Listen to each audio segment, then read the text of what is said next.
Hello, and welcome to today's session of the Limitless Ladies Network. I'm going to share my screen. Today, November 19th, is actually Lady or Women Entrepreneur Day. So I thought, what better way to actually kick off and celebrate women in entrepreneurship than to do a session on how you can become a limitless lady and create your own business. Just from my own experience, and kind of dealing with my past business, the current business, and just some interaction with other women entrepreneurs, I thought this would be a great way for me to share some insights with you in case you would love to join us in becoming a limitless lady entrepreneur. So let us kind of get started. Before I officially kick into everything, I just want to go over the usual disclaimer, which is that this content that we're providing within this episode is just general informational purposes only, not intended to be any legal advice or financial advice. It's really just intended to be informational. It's not substitute for professional, legal, or financial advice. And those seeking any legal or financial advice should seek out a professional who is qualified in handling all of those details for you. We make no representations, no warranties, nor assume any liability for the content herein. So let's dive in. As we talk about becoming an entrepreneur, it is extremely important that you actually look at who your client is. So there are some key things that you do want to do some due diligence on to ensure that the venture that you're going to take is going to be a successful one, and making sure that you can actually get some revenue, get some sales, and increase the business. So to do that, you want to identify your actual ideal client. And who is that ideal client might be something that could take a little forethought for you to think about either the product or service that you're offering and kind of pinpoint exactly what that type of client would be like. Some people in marketing call this a persona that you may create. And it could be that you're going to call this lady Lily, and she is a 45-year-old woman who has suffered from an autoimmune disease and is struggling with aches and pains like arthritis, taking lots of medication, those types of things. That is my type of scenario because I am a autoimmune nutrition coach. And I found that was something that I struggled with. So that's kind of my ideal client, focusing on women. So you do want to be very specific in, who that type of client would be. You don't have to necessarily give them a name, but it is important that you identify about age range. You also want to provide maybe some demographics on that particular person. What types of jobs are they usually within? Does that matter? Is there any ethnic background that you may resonate with more or that you connect with more? Is there an age group as well that you can identify with closer to than others? So those types of things and identifying who that ideal client would be are really important just so that you kind of know who you're going to be talking to. Then the next thing that you really want to think about is that pain point. So I kind of alluded to that a little bit in my initial description of my client. That pain point is going to be what is the problem or that pain that that particular client is actually experiencing. So you want to identify what that is so that it's really clear in your mind. It could be something that you have experienced yourself, as in my case, where I had suffered from an autoimmune disease and Lyme disease. And so I can relate to customers and clients that I've talked with because I can actually express those pains and I can have a lot of empathy for them around that. And that creates a good connection and or bond with that client because they know that I have experienced that before. I'm not just trying to sell them something. So it makes that really close connection, which then makes it an easier sale with that particular person. And it doesn't make it sound like you're trying to just sell them something because it's a product or service that you have. You're actually going to become more passionate about what that is, which really, again, is going to help boost your business and just, let you be passionate about what it is that you're selling, yourself or a product. And same thing goes for a product, right? Does that product actually solve the problem for that particular client? If it doesn't solve that problem, then it's going to be a little bit of friction when it comes time to actually trying to get to make that sale. So it is important that you truly identify what that pain point might be. And then also just kind of considering where that ideal client is. Is that ideal client in your area? So you can look up some demographics around that particular kind of demographics close to you within your town. They do have some statistics on that. And I'll share at the end of this episode some information, which I know all of Connecticut has, and I believe most towns in the US actually have the same type of resource where you can get the demographics by town, exactly what their age ranges are. And this is coming from like the registrar of voters, I believe. So you can kind of see their ages. Generally speaking, you'd be able to see about what types of industries that those people work in. So you can kind of gear some things towards that as well. But it is a fantastic resource that is free that you can just use to do some market research and really hone in on what it is that you're who, what, where, when, why, right? All those questions that you typically want to be able to identify before really launching into a business. And that's just going to ensure that the product or service that you're selling is going to be a viable one. It's going to make sure that your business is actually going to be resonating with those that you're trying to sell to. So now that you've kind of done a lot of the due diligence and some of that research, then the next thing that you'd want to do is actually create a business plan. And I know it sounds extremely daunting, and it actually can be. There are various different types of business plans out there. I have seen with my first business was like a 20-page document, very detailed, asking all of these thought-provoking questions that I should know and fill out. And I got through pretty much half of it, I think. And then it just kind of fell to the wayside because I kind of knew what I needed to do, but at least it got the wheels turning. And this particular venture, I actually have been working with some other folks too that provided me with just a one-pager. And so that one-pager was actually very beneficial to me because it was very direct to the point, which is, again, what I kind of needed. And it looks very similar to what you're seeing on the screen. You're identifying, what is the company and what is it that you're offering? What's the problem that is worth solving? So that means that there is going to be that challenge or that pain point for that particular client. And that's something that you've already done your research on. And then the solution to that problem, which would be your product or the service that you're offering. So you're going to get really clear on aligning those two things.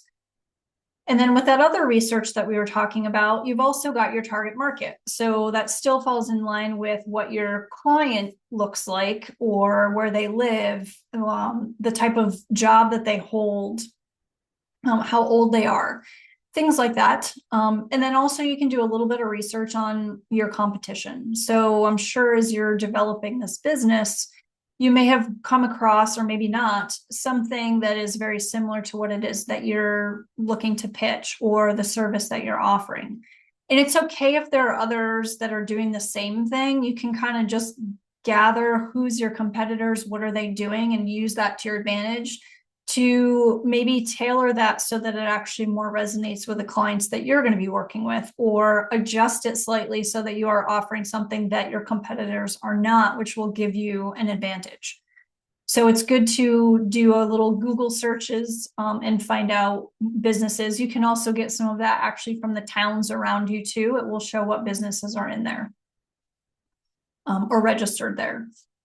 Also, sales channels and marketing activities, those kind of go hand in hand. Usually sales and marketing are very closely tied to each other. So, how are you going to be selling this product? What marketing activities are you going to be doing? Those, will be your social networks or your networking with individuals or groups that you're involved in. And then, those are obviously going to be kind of your sales channels and or social channels. And then your revenue and expenses. That is something that you're going to want to kind of estimate how much are you looking at making for your goals, and then about how much are your expenses going to be. What's your overhead? Are you going to have a partner? Are you going to have somebody working for you, maybe part-time? Or are there just initial startup expenses, which there are, to creating your business, getting it registered with the state, with your town. And so there are a few different fees that you're going to need to pay, but overall, what other expenses? Are you going to need a computer? Things like that. And then looking at some general milestones, and we're going to talk a little bit about that in a few moments about setting some goals. But at least initially listing your milestones are good.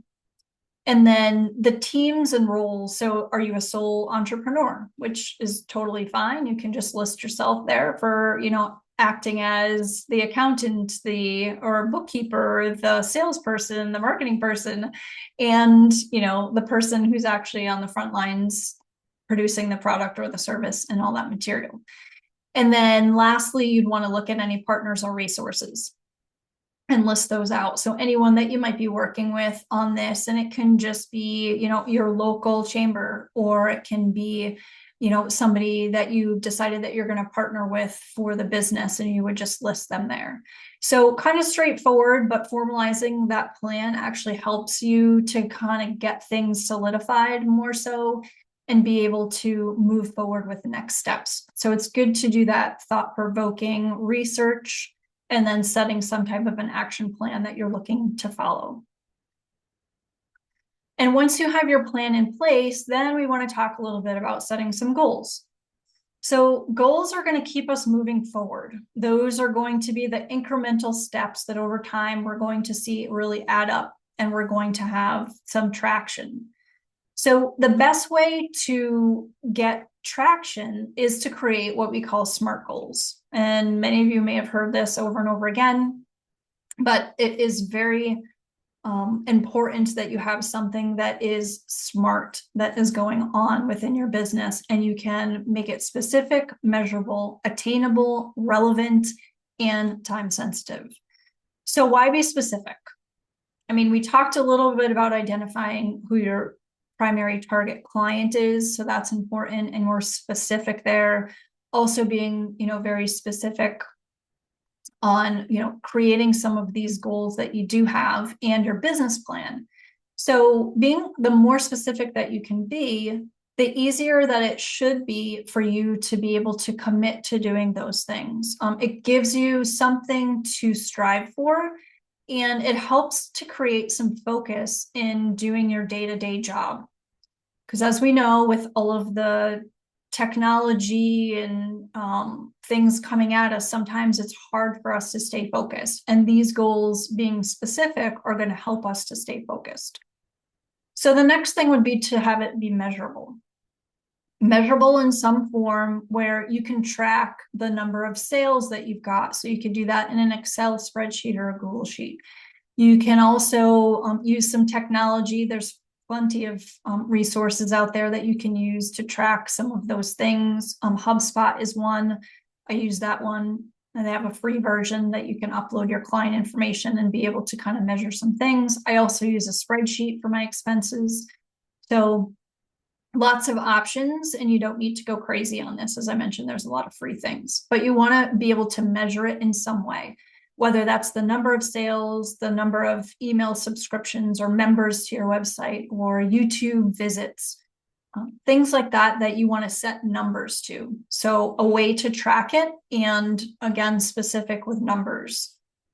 Then you want to make sure as well, is this an attainable goal?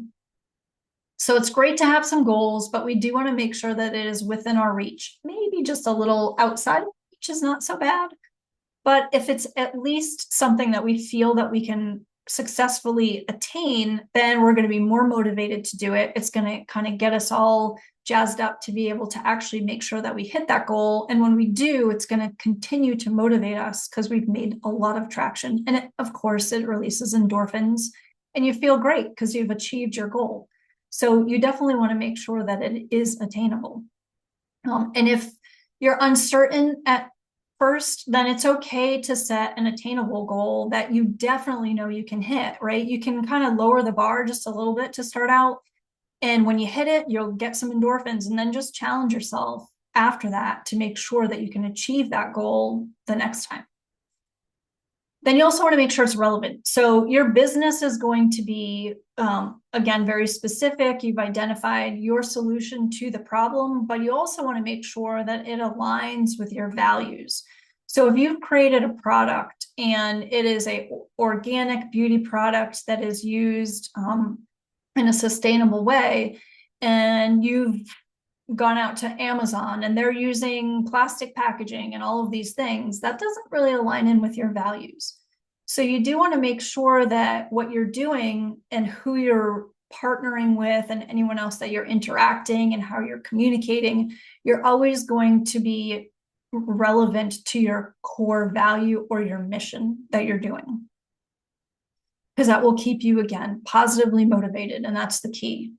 And then lastly is just making sure that things are time sensitive. So setting deadlines and due dates to things really can challenge us and push us to make sure that we achieve those goals.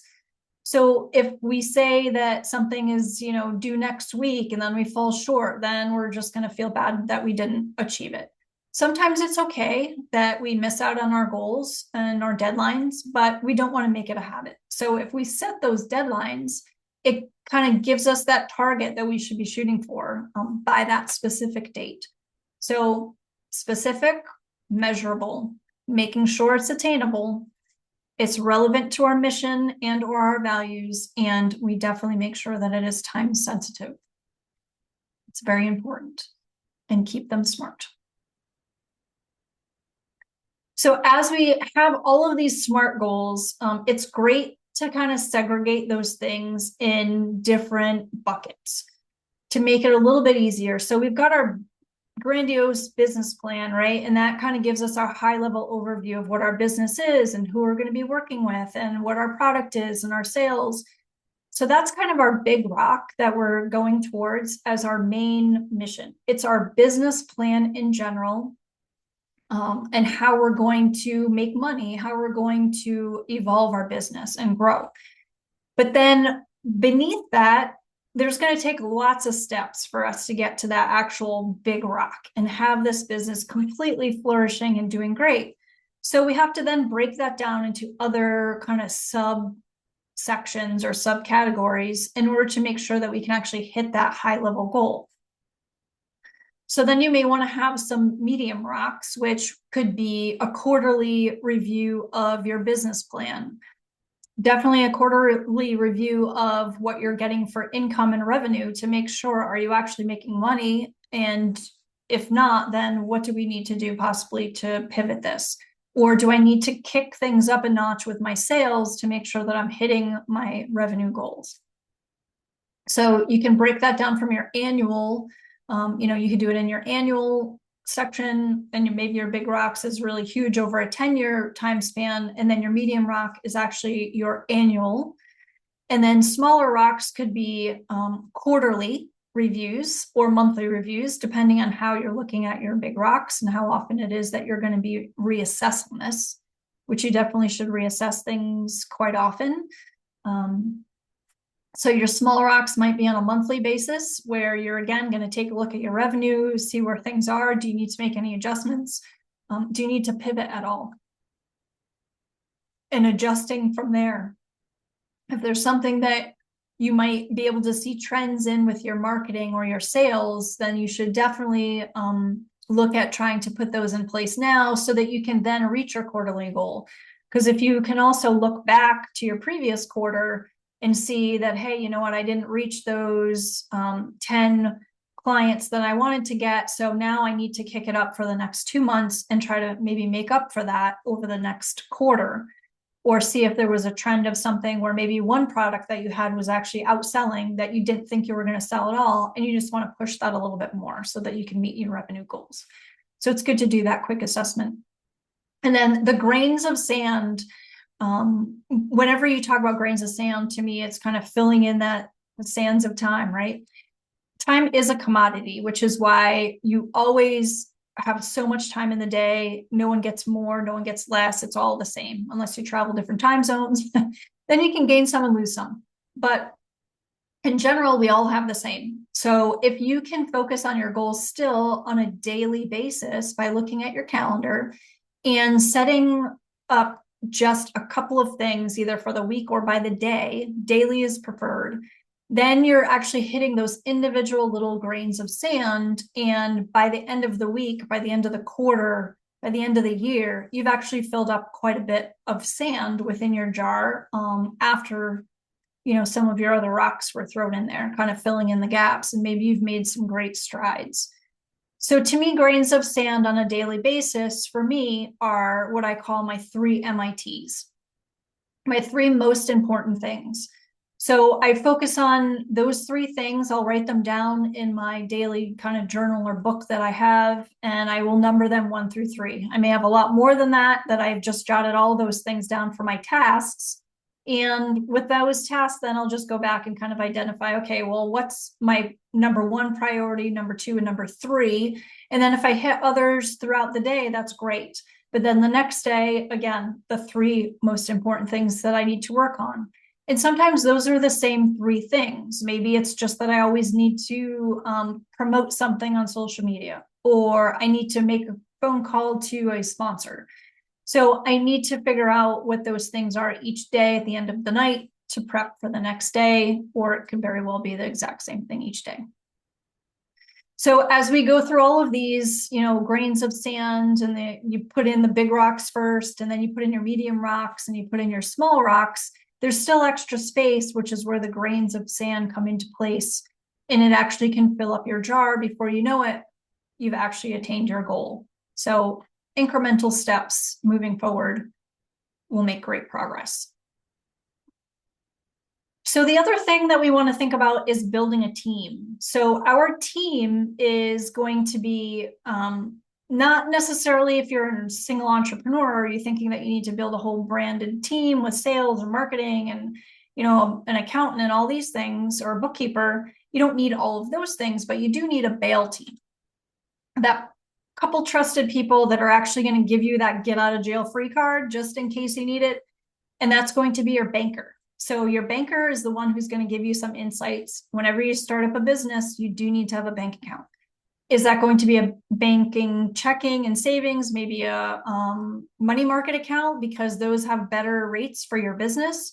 So it's good to go into your local bank, check your rates. Maybe it's not through your local bank, but it's actually through a different a different bank that has better rates. But it's always good to start with your own bank first, because they might just give you some discounts for being a client. So check there, because you want to have your bank to be able to store your money. The other is the accountant. So you want to check with your accountant as you're starting your business to find out, is this truly the type of business that I want to have? Is it an LLC, an S Corp? How does that affect my taxes? And just see what they might say, because they will be able to look up different various codes that you have to do when you register your business. And that can help to identify exactly which direction it is that you're going to take. And then also your insurance agent. People don't think about this. As you create a business, you should have insurance, but they may not be thinking about all of the possible insurance policies and riders that are out there to protect them. So with an online business, or with coaching, if you've got a certification, most of those companies will actually provide you with access to various different companies that can give you great discounts in bulk for all coaches, for all, people that are doing various different services. So always good to check there first, because you can most likely get a great discount, but then also check with your homeowner's insurance agent to find out what other riders can you possibly have. If your business is done through your home, then that is something that you may want to just get additional liability insurance, because if people come to your house and they trip and fall, you don't want that to be something that you don't have enough coverage for. Or if you're out of work for a certain period of time and you're a sole entrepreneur, then there might actually be a rider that can cover some of your lost expenses or income. So those are things that you definitely want to call your insurance agent about. And then lastly is just a lawyer. Loss of productivity cost consumes thousands of dollars, but just in general, lawyers, documents, things like that, you want to make sure that your lawyer is there in case that you are doing any partnerships with anybody, or you're putting out things, disclaimers and things like that. You definitely want to make sure that you have that lawyer who can help you with trademarking, with other different things that you might actually want to consider doing with your business. So ensure that you get your bail team in place.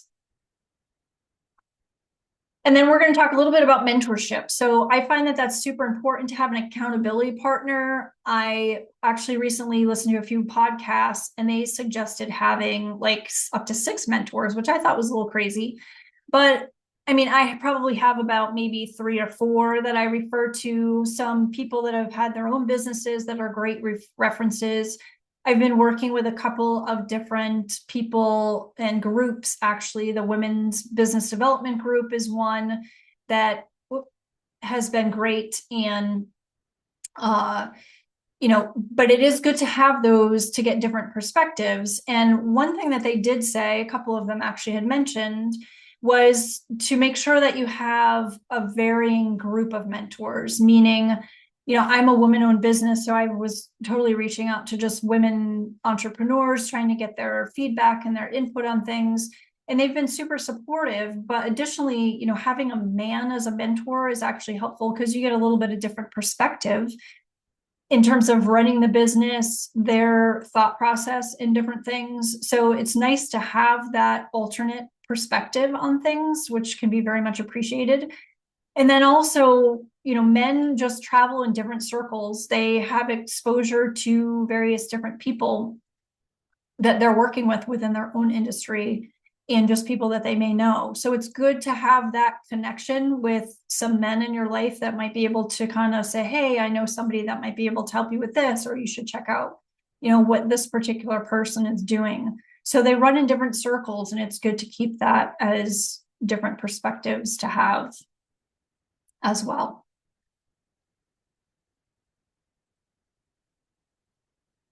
So lastly, free resources. So there are a ton of free resources that are available, as I mentioned. They are a small business plan that I got. HubSpot was one that I found was very helpful in being able to, kind of keep track of some things. The Women's Business Development Council was one that helped me. The Small Business Development Council, which is different than SBA, was super helpful, kind of kept me accountable for things.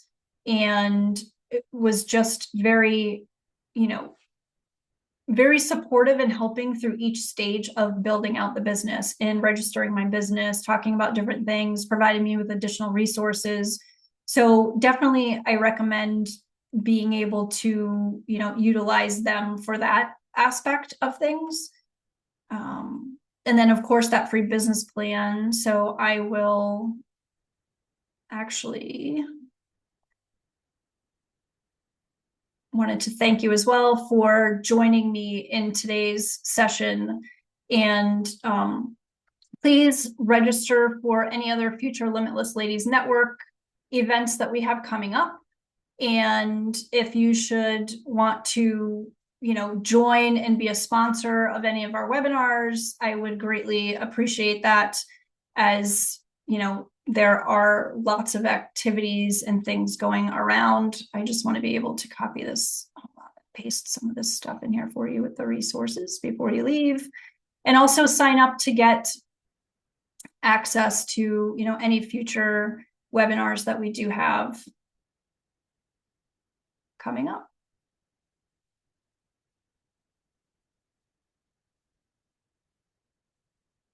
And I just unshare that meeting to the group. Nope. Looks like it's a little too long there. So let me just, oh, there we go. Awesome. I also put in there a couple of different things for scholarships that I found for women as well, that you might want to refer to that can help. I know that we at the Seroptimus International had one. It ended November 15th, actually. But if you were going back to school, that would be something that you could do as well. So just wanted to share all that information. Thank you again for joining me today, and I look forward to seeing you in a future episode. Thank you.